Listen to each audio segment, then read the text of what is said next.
Mungkin pesan buat seluruh perawat Indonesia dimanapun berada, kami dari DPP PPNI memberikan motivasi dan support kepada seluruh perawat-perawat generasi agar tetap mengikuti pendidikan berkelanjutan, tidak berhenti hanya pendidikan vokasi, tetapi juga terus melanjutkan pendidikan profesi yaitu nurse, lanjut sampai dengan pendidikan S3. Selain itu juga tidak hanya berhenti di pendidikan formal, tetapi juga terus mengikuti pendidikan pelatihan sesuai dengan peminatan dan keilmuan yang berkembang saat ini. Kami juga memberikan motivasi agar terus meningkatkan tidak hanya berhenti pada pendidikan formal maupun non formal, tetapi meningkatkan kemampuan bahasa. Karena kalau kita lihat dari masukan-masukan teman-teman yang sudah bekerja di luar negeri, sebenarnya kemampuan keterampilan kita lebih unggul dibandingkan dari negara lain. Yang menjadi kendala di kita adalah kemampuan berbahasa. Perawat Indonesia, kita jaga bangsa. Perawat Indonesia, bersama kita mengerti kamu tetap semua. Perawat Indonesia, bersama kita mengerti untuk sehat menuju masa depan cerah. Hai sejawat perawat, kembali lagi di podcast CNS, Channel Nurse Station. Untuk hari ini saya sedang bersama Ibu Michiko Umeda selaku Ketua DPP Bidang Pendidikan dan Pelatihan PPNI. Apa kabar Ibu? Alhamdulillah. Alhamdulillah sehat. Akhirnya ketemu sama Ibu. Waktu itu saya sempat janjian di WhatsApp itu sekitar 1 bulan yang lalu ya Bu. Itu karena Ibu lagi nyusun ya adalah hal semacam kesibukan Ibu lah. Jadi kebetulan banget bisa ketemu di kegiatan hari ini.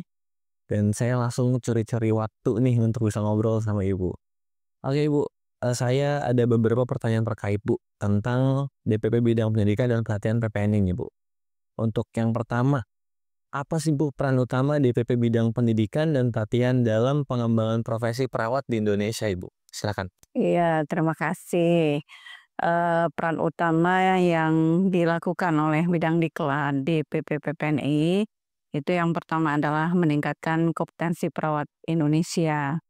Nah, dalam meningkatkan kompetensi perawat Indonesia ini bagaimana perawat memiliki kemampuan, pengetahuan, sikap profesional melalui pendidikan formal maupun pendidikan berkelanjutan. Sehingga menjamin kompetensi yang dimiliki oleh perawat Indonesia betul-betul dapat diakui oleh masyarakat. Kemudian yang kedua, peran utamanya adalah meningkatkan mutu layanan di tatanan rumah sakit, tatanan puskesmas, maupun tatanan layanan yang ada di masyarakat. Tentunya ini untuk meningkatkan optimalisasi dari pelayanan kesehatan dan juga meningkatkan kepuasan dari seluruh masyarakat terhadap pelayanan yang diberikan oleh perawat Indonesia. Kemudian yang ketiga, untuk pengembangan karir profesional. Nah, pengembangan karir ini memberikan peluang kepada seluruh perawat Indonesia untuk mendapatkan pengakuan, baik itu dia melalui pendidikan vokasi, pendidikan sarjana dan profesi, pendidikan spesialis, bahkan sampai pendidikan doktor. Kemudian mendorong perawat untuk mendapatkan sertifikat, khususnya untuk sertifikat profesi ya, baik itu profesi nurse maupun profesi spesialis dari berbagai bidang keilmuan. Kemudian yang keempat, perannya adalah mendukung program pemerintah dalam meningkatkan kesehatan nasional untuk mencegah penyakit-penyakit tidak menular maupun penyakit-penyakit tropis sehingga mendapatkan pelayanan yang optimal, yaitu pelayanan kesehatan primer terutama saat ini ya yang kaitannya dengan program kerja kesehatan Kementerian Kesehatan. Kemudian yang berikutnya membangun etika dan profesional. Etika profesional ini bagaimana perawat dalam memberikan layanan memperhatikan kode etik perawatan sehingga masyarakat merasakan bahwa pelayanan yang diberikan oleh perawat itu betul-betul bermutu, ya, memberikan kepuasan kepada masyarakat. Kemudian yang keenam yaitu penelitian dan inovasi. Nah, penelitian dan inovasi ini tujuannya adalah mengembangkan evidence based keilmuan keperawatan yang ada di masyarakat. Kemudian ketujuh terakhir adalah penguatan sistem pendidikan keperawatan di Indonesia dalam rangka meningkatkan mutu pendidikan atau mutu lulusan dari penyelenggaraan pendidikan keperawatan di Indonesia. Nah, Itu Ibu. mungkin ya. Ya, siap. Nah, bagaimana nih Bu, Ibu menilai kualitas pendidikan keperawatan di Indonesia saat ini, terutama dalam hal kesiapan lulusan menghadapi tantangan di lapangan, Bu? Ya, jadi memang permasalahan kita di Indonesia ini banyak penyelenggaraan pendidikan yang dilaksanakan oleh perguruan tinggi negeri maupun swasta.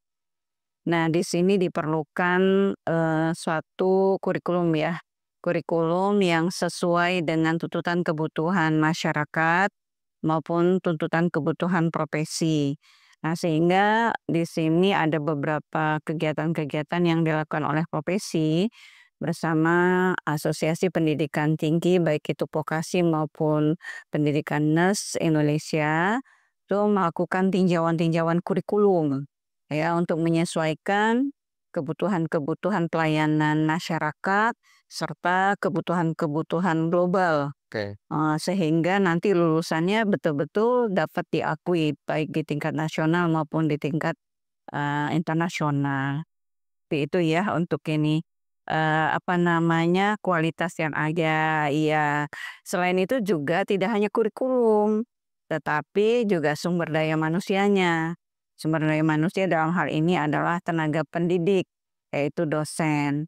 Dosen tidak hanya cukup dia mampu di dalam kemampuan knowledge-nya saja, tetapi dia harus memiliki kemampuan skill yang bisa memberikan contoh model ya kepada calon-calon perawat yang akan lulus nantinya.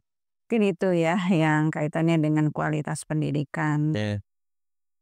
Nah, Bu, menurut Ibu nih, Bu, apakah kurikulum pendidikan keperawatan di Indonesia saat ini sudah sesuai dengan kebutuhan sistem pelayanan kesehatan nih, Bu? Apa yang perlu ditingkatkan? Ya, jadi kalau kita bicara tentang bagaimana kebutuhan masyarakat dengan mutu lulusan, ini sangat penting sekali ya kalau dilihat saat sekarang masih banyak ya penyelenggaraan pendidikan yang ada di Indonesia ini belum sepenuhnya sesuai dengan harapan karena memang banyak faktor yang mempengaruhinya ya. Yang pertama mungkin adanya kesenjangan antara sarana dan prasarana yang disediakan oleh setiap penyelenggara pendidikan.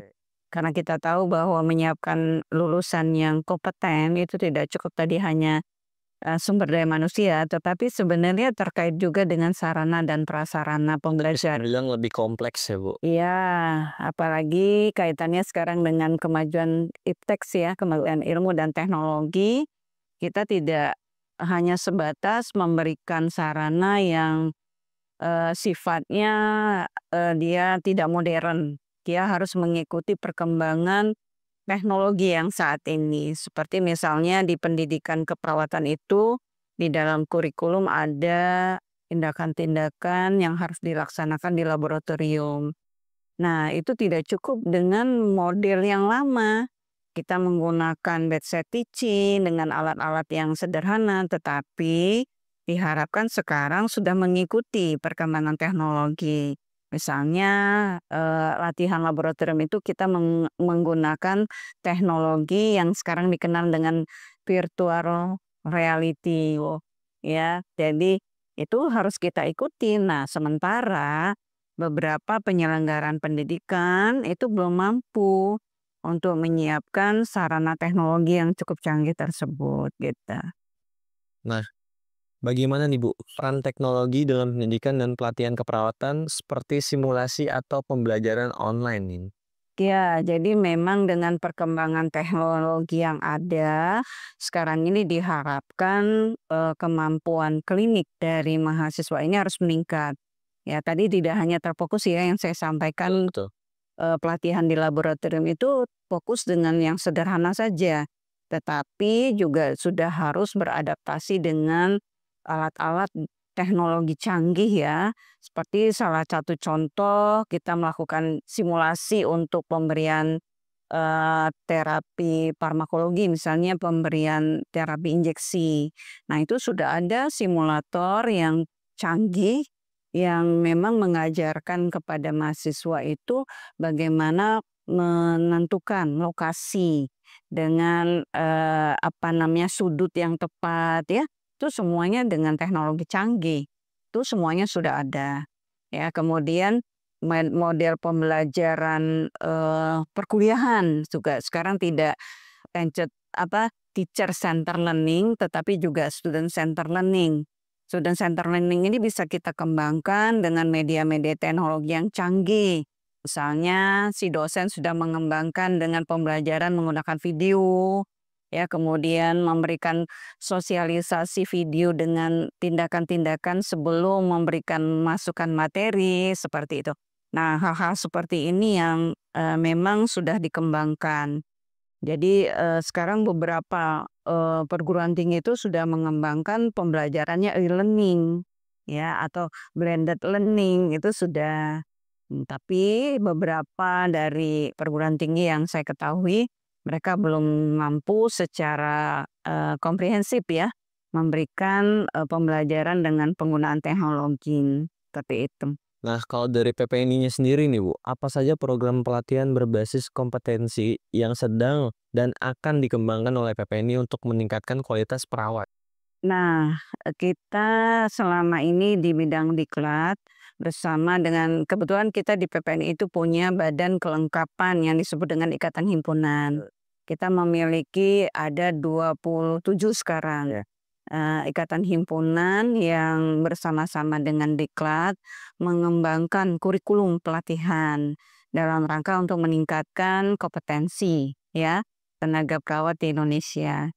Nah, kita sudah lebih kurang 25 dari ikatan himpunan ini mengembangkan kurikulum pelatihan tersebut. Dan kurikulum itu sudah juga diakreditasi oleh Kementerian Kesehatan dan sudah dapat dipakai untuk dilakukan pelatihan dengan nilai SKP yang sudah ditetapkan oleh Kementerian Kesehatan. Oke. Gitu. Nah, terkait kendala nih Bu, apa saja Bu kendala utama yang dihadapi dalam meningkatkan kualitas pendidikan dan pelatihan perawat khususnya di wilayah terpencil Ibu? Nah, kalau yang terkait dengan kendala ya, yang khususnya teman-teman yang jauh dari kota gitu ya. Nah, kendala utama yang selama ini kita rasakan di yang kita dapatkan lah ya selama ini adalah kurangnya dari infrastruktur teman-teman yang ada di daerah terpencil. Khususnya adalah fasilitas-fasilitas yang terkait dengan kemudahan akses ya, akses informasi tentang keilmuan pembelajaran. Kemudian memang sekarang dengan adanya teknologi canggih pun itu tidak sepenuhnya bisa membantu. Karena di daerah terpencil itu kadang-kadang jaringan itu tidak mudah ya. Ketika lagi asik dengan kita interaksi melalui seminar atau webinar itu mereka jaringannya terputus gitu ya. Terutama daerah timur tuh pengalaman kita, dia harus mencari ke daerah yang tinggi biar jaringannya lebih mudah tersambung ya. Jadi ya fokusnya salah satunya adalah sinyal. Kemudian yang kedua, kendala yang dihadapi di daerah itu ya adalah tenaga pendidik. Ya, tenaga pendidik ini kualifikasi pendidikannya belum banyak dengan yang ditetapkan oleh Kementerian Pendidikan itu harus magister. Sementara di teman-teman daerah terpencil itu rata-rata pendidikannya yang masih banyak sekali ya, itu adalah pendidikan nas. Ya, jadi untuk tenaga magister masih sangat terbatas. Kemudian kendala yang lainnya itu adalah masih terbatasnya dukungan pemerintah, Oke. ya terutama yang di sini dalam memfasilitasi dalam kegiatan-kegiatan untuk pelatihan dan juga sarana prasarana yang bisa lebih mobile ya, bergerak seperti itu. Kemudian kurikulum yang lebih berbasis ke komunitas. Biasanya kalau di daerah itu fokus pelayanan kesehatan lebih banyak kepada masyarakat. Nah, sehingga ini yang masih sangat terbatas sekali, sehingga ini perlu mendapatkan perhatian gitu. Nah, Ibu, gimana Bu DPP menjalin kerjasama dengan institusi pendidikan keperawatan untuk memastikan lulusan siap kerja nih, Mas? Ya, yang dilakukan biasanya untuk kerjasama dengan institusi pendidikan itu yang pertama adalah dengan mengkawal penyusunan kurikulum. Diharapkan dengan kurikulum yang disusun oleh masing-masing institusi ini sudah bisa memberikan jawaban ya, pentingnya lulusan untuk dapat diakui di pasar kerja, baik itu di tingkat nasional maupun di tingkat global. Tentunya ini memerlukan kompetensi sesuai dengan kebutuhan. Misalnya kalau kebutuhan nasional itu menjawab semua program-program yang diamanahkan oleh pemerintah. Misalnya pada saat ini program kerja Kementerian Kesehatan itu untuk menanggulangi penyakit-penyakit yang berbiaya tinggi. Oke. Ya, seperti kasus-kasus penyakit katastrofis. Nah, di sini ada 4 yang menjadi fokus utama dari Kementerian Kesehatan itu adalah pelayanan kesehatan pada penyakit stroke, kemudian pada penyakit kardiovaskuler, kemudian pada penyakit urologi, dan kasus-kasus kanker yang saat ini semakin meningkat. Ini yang menjadi fokus utama sekarang untuk 5 tahun ke depan. Nah, selain itu juga kerjasama dengan institusi pendidikan tidak hanya itu, tetapi juga meningkatkan kompetensi teman-teman pendidik dalam meningkatkan kemampuan skillnya, sehingga nanti menjadi contoh model bagi mahasiswa-mahasiswanya, yaitu mengikuti pendidikan pelatihan yang tersertifikasi. Ya, kebetulan kita di PPNI sudah mengembangkan lembaga untuk ujian sertifikasi kompetensi yang sudah terakreditasi ISO ya, 1790 ya kalau nggak salah tuh, saya lupa juga. Ya, jadi diharapkan semua teman-teman baik itu yang di lingkungan rumah sakit, teman-teman yang di rumah sakit maupun teman-teman sebagai dosen yang ada di pendidikan. Jadi bisa terus meningkatkan kompetensinya dengan sertifikasi. Nah, terkait sertifikasi nih Bu, seberapa penting sih Bu sertifikasi dalam dunia keperawatan dan bagaimana PPNI mendorong standarisasi kompetensi di tingkat nasional? Ya, jadi sertifikasi ini sangat penting ya, yang harus dimiliki oleh perawat karena kita tahu bahwa sertifikasi ini merupakan salah satu dokumen legal yang memperkuat tenaga perawat dalam memberikan asuhan keperawatan mandiri.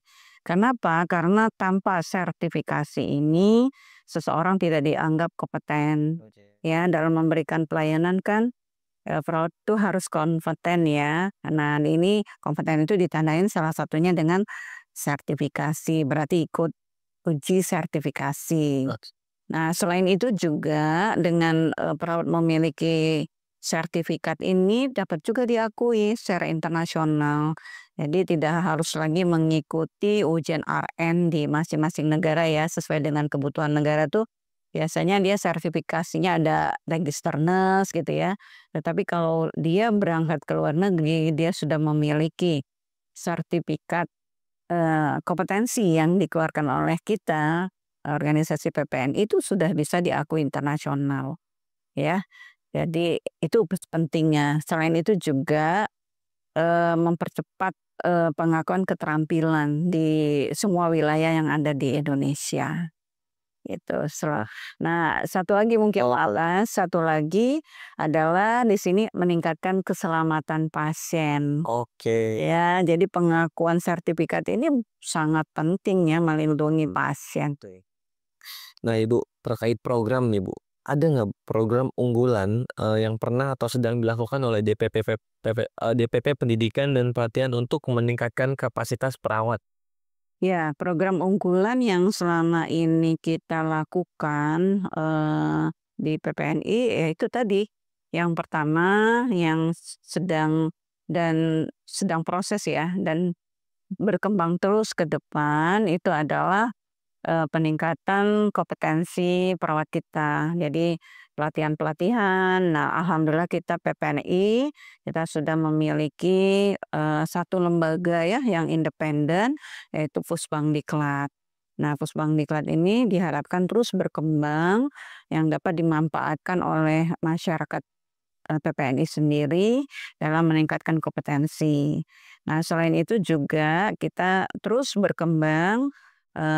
Jadi Pusbangdiklat ini berdampingan ya dengan lembaga independen yang lainnya yaitu CBP-INA untuk sertifikasi dari kompetensi semua perawat Indonesia. Oke. Nah, Ibu, apa sih, Bu, visi jangka panjang Ibu untuk pendidikan dan pelatihan perawat di Indonesia? Dan bagaimana DPP Bidang Pendidikan dan Pelatihan akan mencapainya? Jadi kalau ditanya visi diklat kita itu kaitannya dengan pengembangan kompetensi perawat Indonesia. Ini banyak sekali ya cita-cita dari DPP PNI yang seperti disampaikan oleh Ketua Umum, Bendahara maupun Sekretaris dari DPP PNI bahwa ke depan kita tidak hanya berhenti dan merasa puas dengan adanya Pusbangdiklat dan CBP-INA, tetapi kita bagaimana meningkatkan mutu penyelenggaraan Pusbangdiklat.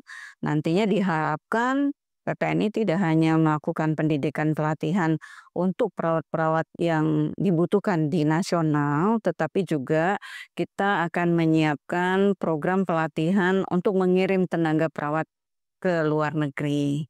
Nah, itu yang paling penting ya, sehingga saat ini kita di bidang diklat bersama dengan beberapa bidang yang terkait sedang menyiapkan program-program untuk pelatihan tenaga perawat ke luar negeri. Nah, selain itu juga cita-cita dari ataupun visi PPNI sendiri ya. Nah, ini kan berdampak ya ke visi payungnya dari DPP pasti berdampak kepada bidang-bidangnya. Itu akan mengembangkan lembaga ataupun satu unit ya layanan yaitu rumah sakit pendidikan dan juga pendidikan formal. Nah, insya Allah menjadi ada cita-cita mendirikan universitas PPNI seperti itu. Mungkin itu. Oke, nah Ibu, terakhir nih, Bu, ada nggak, Bu, pesan atau motivasi untuk teman-teman perawat muda kita di luar sana untuk mereka mungkin bisa lebih membangun jati diri di profesi sebagai perawat, Ibu? Oke, baik. Mungkin pesan buat seluruh perawat Indonesia dimanapun berada, kami dari DPP PPNI memberikan motivasi dan support kepada seluruh perawat-perawat generasi agar tetap mengikuti pendidikan berkelanjutan, tidak berhenti hanya pendidikan vokasi, tetapi juga terus melanjutkan pendidikan profesi yaitu nurse, lanjut sampai dengan pendidikan S3. Selain itu juga tidak hanya berhenti di pendidikan formal, tetapi juga terus mengikuti pendidikan pelatihan sesuai dengan peminatan dan, keilmuan yang berkembang saat ini. Sehingga kita tidak tertinggal dengan, kemajuan teknologi yang ada. Nah, kami juga memberikan motivasi agar terus meningkatkan tidak hanya berhenti pada pendidikan formal maupun non formal, tetapi meningkatkan kemampuan bahasa. Karena kalau kita lihat dari masukan-masukan teman-teman yang sudah bekerja di luar negeri, sebenarnya kemampuan, keterampilan kita lebih unggul dibandingkan dari negara lain. Yang menjadi kendala di kita adalah kemampuan berbahasa. Oleh karenanya kami menghimbau teman-teman terus untuk melatih terutama dalam bahasa Inggris. Dengan berbahasa Inggris yang baik, tentunya kita akan bisa mengisi peluang kerja di, global. Dan terakhir mungkin, pesannya adalah teman-teman anggota muda dari PPNI tidak cukup berkiprah di pendidikan, tetapi organisasi profesi itu menjadi penting untuk dilakukan ya, atau terlibat langsung di dalam kepengurusan, PPNI, baik itu di tingkat komisariat, tingkat, daerah, tingkat wilayah atau provinsi, maupun tingkat pusat. Sehingga, PPNI terus berkembang dan ke depan semakin jaya. Mungkin itu. Oke, itu dia teman-teman. Terima kasih untuk Bu Michika Umedas. Tapi sebelum itu Bu, saya ingin menginformasikan kepada teman-teman semua kalau PPNI Pay sudah hadir dan rilis di Play Store. Bisa kalian langsung cek aplikasinya di Play Store PPNI Pay. Jadi PPNI Pay ini Bu yang dirilis oleh PPNI Pusat itu satu aplikasi untuk membayar semua tagihan nih Bu. Bisa beli pulsa, beli kuota, bayar paylater, bayar BPJS dan lain sebagainya. Jadi satu aplikasi untuk semuanya. Bisa kalian langsung cek aja linknya di deskripsi di bawah sini untuk di-download. Dan untuk teman sejawat semua, terima kasih banyak sudah menonton video ini sampai akhir dan jangan lupa like, komen, dan juga subscribe. Salam sejawat. Dadah. Assalamualaikum Ya, warahmatullahi wabarakatuh. matur nuwun. Bu, terima kasih banyak.